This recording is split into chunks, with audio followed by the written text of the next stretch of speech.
नमस्कार, शाम के 5:45 हो गए हैं और अड़ी के साथ एक बार फिर से मैं हाजिर हूं पद्मजा जोशी। आज हमारे अड़ी के रडार पर हैं 3 बड़ी खबरें। कौन सी है वो खबरें? पहली खबर है महाराष्ट्र के नासिक में बने तनावपूर्ण हालात पर, जहां बांग्लादेश में हिंदुओं पर हिंसा के खिलाफ एक हिंदू संगठन ने जब मार्च निकाला तो इसी बीच 2 गुट आमने सामने आ गए और फिर जमकर पत्थर चले। इलाके में अभी भी भारी तनाव की स्थिति है। दूसरी खबर कर्नाटक से, जहां एक नया सियासी हंगामा शुरू हो गया है क्योंकि राज्यपाल ने जमीन आवंटन के केस में मुख्यमंत्री सिद्धरामैया के खिलाफ जांच की इजाजत दे दी है। कांग्रेस ने इसे राजभवन का गलत इस्तेमाल कहा है। बीजेपी कह रही है कि यह भ्रष्टाचार पर एक और बड़ा एक्शन है और इससे कोई भी नहीं बचेगा। तीसरी खबर ममता दीदी के बंगाल से, जहां अस्पताल हिंसा के केस में लेफ्ट संगठन के नेताओं पर पुलिस ने शिकंजा कसना शुरू कर दिया है और आरजीकर अस्पताल में भी बड़ा फेरबदल हुआ है। इन 3 खबरों में आज अड़ी का मुद्दा करप्शन, इलेक्शन, चुनाव आया, जांच लाया। और ये हम क्यों पूछ रहे हैं? इसलिए क्योंकि 2 राज्यों में कल ही चुनाव का ऐलान हुआ और इस बीच आज कर्नाटक से एक बड़ी खबर सामने आ गई। कर्नाटक के राज्यपाल थावरचंद गहलोत ने मुख्यमंत्री सिद्धरामैया के खिलाफ एक लैंड स्कैम के मामले में आज जांच को मंजूरी दे दी। आरोप है कि मूडा यानी कि मैसूर अर्बन डेवलपमेंट अथॉरिटी को जमीन के मुआवजे के लिए उनके रिश्तेदार द्वारा फर्जी दस्तावेज लगाए गए और कई गुना ज्यादा मुआवजा लिया गया। यानी कि सिद्धरामैया के परिवार को सरकारी पैसे में से बहुत बड़ी मोटी रकम दी गई मुआवजे के तौर पर और ये फर्जी दस्तावेजों की बिना पर हुआ। कई दिनों से इसकी मांग कुछ एक्टिविस्ट कर रहे थे कि इस पूरे मामले की जांच की जाए। राज्यपाल की इस मंजूरी के बाद राजनीति गर्मा गई। बीजेपी ने इसे गंभीर आरोप बताते हुए मुख्यमंत्री सिद्धरामैया से सीधा इस्तीफा मांग लिया, तो वहीं कांग्रेस कह रही है कि गवर्नर का दुरुपयोग किया जा रहा है और इलेक्शन आते ही फिर से एजेंसियां टॉप गियर पे जाने के लिए तैयार हो गई हैं। बीजेपी क्या कह रही है? वो कह रही है कि राज्यपाल ने मुकदमा चलाने की मंजूरी इसलिए दी क्योंकि कई लोग इसके लिए अर्जी लगाए बैठे थे। सिद्धरामैया 2 मामलों में दोषी है। बीजेपी इस बात का हवाला दे रही है कि अकेले का स्कैम नहीं है, मूडा स्कैम एक है, दूसरा एक वाल्मीकि स्कैम भी है।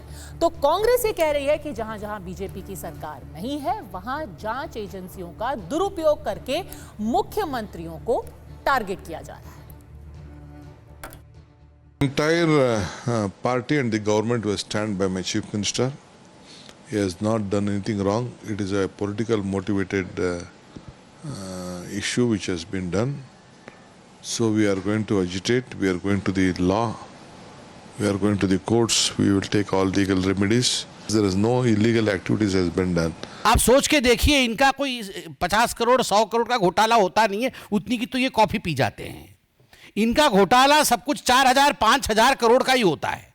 आज मैं धन्यवाद देता हूं इस प्रणाली को, इस प्रक्रिया को कि जिसने घोटाला किया है उसे आज प्रोसिक्यूट किया जाएगा, उसके खिलाफ आज केस चलेगा। मोदी जी के इस राज में जो भ्रष्ट होते हैं उन्हें छोड़ा नहीं जाता है।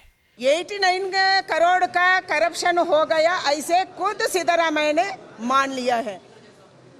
ये पैसा किधर गया? ये पैसा तेलंगाना इलेक्शन को गया, चुनाव के लिए कांग्रेस का अकाउंट में गया। हमारा गरीबों का पैसा, हमारा गंगा कल्याण बोरवेल का पैसा, हमारा बच्चे का पैसा तेलंगाना में कांग्रेस चुनाव को दिया है। ये सिद्धरामैया ने किया, ये खुद मान लिया है। जिस तरह से संवैधानिक पदों का राजनीतिकरण भारतीय जनता पार्टी जब से केंद्र सरकार में आई है तब से होता चला जा रहा है। हर बात पर संशय और प्रश्न चिन्ह लगता है। जब भी गवर्नर कुछ करता है एक बहुत बड़ा सवालिया निशान होता है। पूरा भरोसा है कि इस पर भी, इसमें है कुछ नहीं, हम सब जानते हैं। बिना बात के राजनीतिकरण करना ये गलत है। तो जिस मामले को लेकर इतनी राजनीति हो रही है, आखिर वो मामला है क्या, ये भी जान लीजिए। दरअसल 1992 में मूडा यानी कि मैसूर अर्बन डेवलपमेंट अथॉरिटी ने रिहायशी इलाका विकसित करने के लिए कुछ कृषि भूमि अधिग्रहित की थी, जिसे प्राधिकरण ने डी-नोटिफाई कर दिया और मुआवजे के तौर पर 50% जमीन या एक वैकल्पिक साइट दे दी। लेकिन 1998 में अधिग्रहित जमीन का हिस्सा फिर डी-नोटिफाई कर कृषि भूमि बना दिया गया। तब सिद्धरामैया डिप्टी चीफ मिनिस्टर थे और 2004 में सिद्धरामैया की पत्नी के भाई यानी कि उनके साले ने उन्हीं जमीनों में से 3 एकड़ कृषि भूमि खरीद ली, जो जाहिर सी बात है उन्हें सस्ते में मिली। इस बीच प्राधिकरण ने तब तक उसके डेवलपमेंट का लेआउट तैयार कर लिया था। 2021 में प्राधिकरण ने उस जमीन के बदले मैसूरू के महंगे इलाके में जमीन सिद्धरमैया जी के साले को दे दी, जिसकी कीमत पिछली जमीन से, यानी कि उन्होंने जो पिछली जमीन खरीदी थी उसके मुकाबले इसकी कीमत कहीं गुना ज्यादा थी। बस इसी मामले को कुछ एक्टिविस्ट ने मूडा स्कैम बताया है और राज्यपाल से कार्रवाई की मांग की है।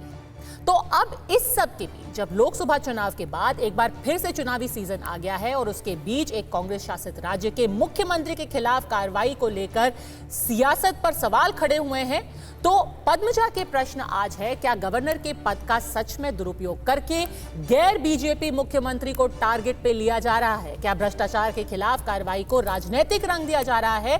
पर क्या भ्रष्टाचार की शिकायत पर कार्रवाई करना एक तरीके से जायज नहीं है? क्या कांग्रेस की यह मांग है कि अगर कंप्लेंट आए भी तो राज्यपाल उस पर कोई एक्शन ना ले? चर्चा में हमारे साथ जुड़ गए हैं शिवम त्यागी, प्रवक्ता हैं भारतीय जनता पार्टी के, सुलेमान मोहम्मद खान, प्रवक्ता हैं कांग्रेस के, आनंद दुबे, प्रवक्ता हैं शिवसेना यूबीटी के, राजेश जोशी, वरिष्ठ पत्रकार, और अवधेश कुमार, वरिष्ठ पत्रकार, मेरे साथ स्टूडियो में। सबसे पहले आप ही से सवाल पूछूंगी शिवम त्यागी जी, मामला भले से ये कर्नाटक का है, पर जैसे ही चुनावी सीजन शुरू होता है, लोकसभा के बाद एक बार फिर से दौर शुरू हो गया है, चुनाव होंगे, 4 राज्यों में होने हैं, फिर से ये तथाकथित करप्शन के सारे मुद्दे एक बार हेडलाइंस में, सुर्खियों में आ गए हैं और एक तरीके से माहौल, लोग कह रहे हैं, बनाया जा रहा है कि करप्शन की जननी है कांग्रेस।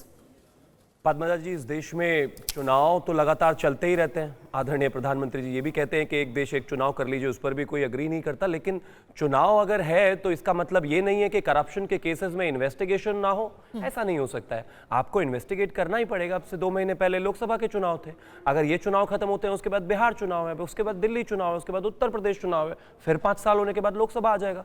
तो मतलब इनको इस बात की छूट मिलती रहे कि लगातार करप्शन करते रहे। लेकिन coming back to the original point, ओहो, मतलब ये कांग्रेसी समझ नहीं आता, पैसा खाते हैं, उससे नहाते हैं, उससे सोते हैं, क्या करते हैं भाई? जहां पे भी जाओ घोटाला, और घोटाला भी जो संबित जी ने बिल्कुल ठीक कहा, 200-400 करोड़ का तो घोटाला मिलता ही नहीं है, कहीं पर लाख करोड़, 1000 करोड़, 5 करोड़, 5000, 10,000, 20,000। अब इस घोटाले पर आता है। पर आपको ये 5-10 हजार करोड़, सारी पेटियां, सारे खोखे, सारी बोरियां, सारे गद्दे चुनाव के आसपास ही क्यों दिखाई देते हैं? क्योंकि इस देश में हर एक साल में कोई ना कोई 1998 से ये मामला चला आ रहा है, तब से लेकर अब तक अचानक ही ये क्यों एजेंसियां जागी हैं, एक्टिविस्ट जागे हैं? टेक्निकलिटी, 1992 में जो जमीन थी उसको नोटिफाई कर दिया गया 3.16 एकड़ लैंड को। 1993 में उस पर नोटिफिकेशन जारी हुआ, 1997 में उस पर फाइनल नोटिफिकेशन जारी हुआ। तीनों समय पर सिद्धरमैया उप मुख्यमंत्री हुआ करते थे।